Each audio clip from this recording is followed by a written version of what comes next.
നമുക്കൊരു Payyoli chicken fry ഉണ്ടാക്കിയാലോ? അതിനുവേണ്ടി ഒരു 20 കാശ്മീരി മുളകാണ് എടുത്തേക്കുന്നത്. ഇത് ഒന്ന് തിളപ്പിച്ച് 10 മിനിറ്റ് തിളപ്പിട്ട് നമുക്ക് വെള്ളം ഒഴിച്ച് ഇതൊന്ന് വേവിക്കാൻ വെക്കണം കേട്ടോ.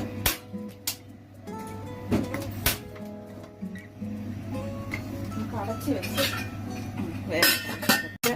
ആ മുളക് സോഫ്റ്റായിട്ട് ഇതായിട്ടുണ്ട്. ഇനിയിപ്പോൾ അത് അരച്ചെടുക്കണം. ഇതൊന്ന് തണുക്കട്ടെ, ചൂടാണ്.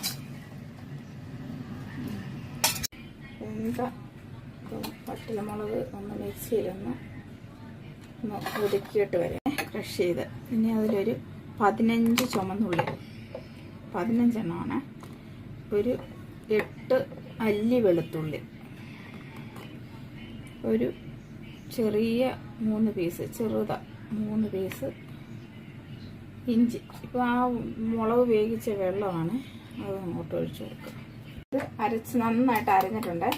നന്നായിട്ട് അരയണം. ഇഞ്ചിയും വെളുത്തുള്ളിയും ചുമന്നുള്ളിയും മുളകും കൂടെ അരച്ചതാണ്.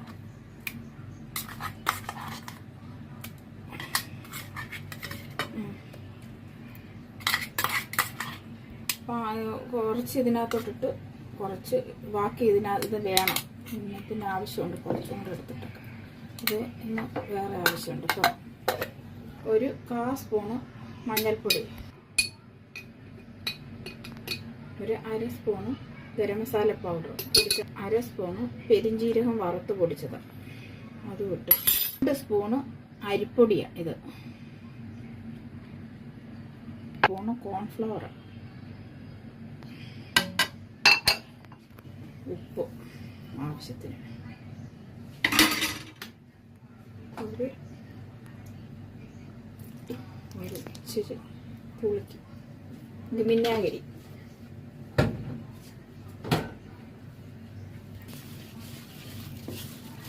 മസാല ഉപ്പുണ്ടോന്നിട്ട്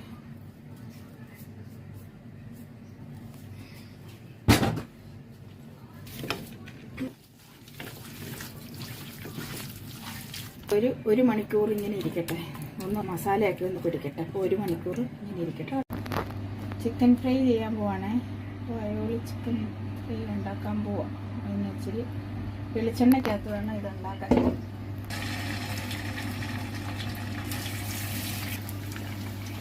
മിക്സിക്കകത്ത് കുറച്ച് മസാല എടുത്ത് വെച്ചായിരുന്നല്ലോ, അതിൻ്റെ കൂടെ ഈ കുറച്ച് തേങ്ങായും കൂടെ ഇട്ട് മിക്സ് ചെയ്യണം, വറുത്ത് വരണം.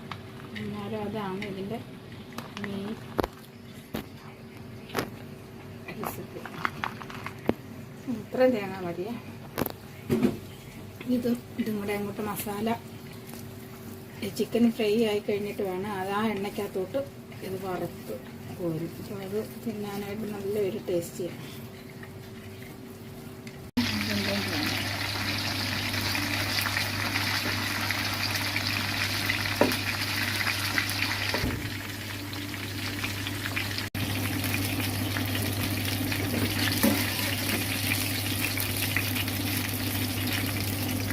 ഇനി ഈ ചട്ടിയിൽ എണ്ണയ്ക്കകത്തോട്ട് പച്ചമുളക് കരിവേപ്പിലയും വറുത്ത് കോരിയിട്ട് ആ തേങ്ങ ജീരകങ്ങൾ വറുത്ത് പോകാം.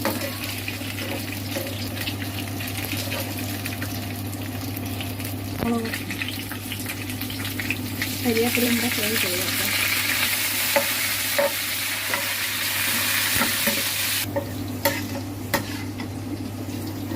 തേങ്ങാപ്പീരയാണ് ഇത് വറുത്ത് പോകാം.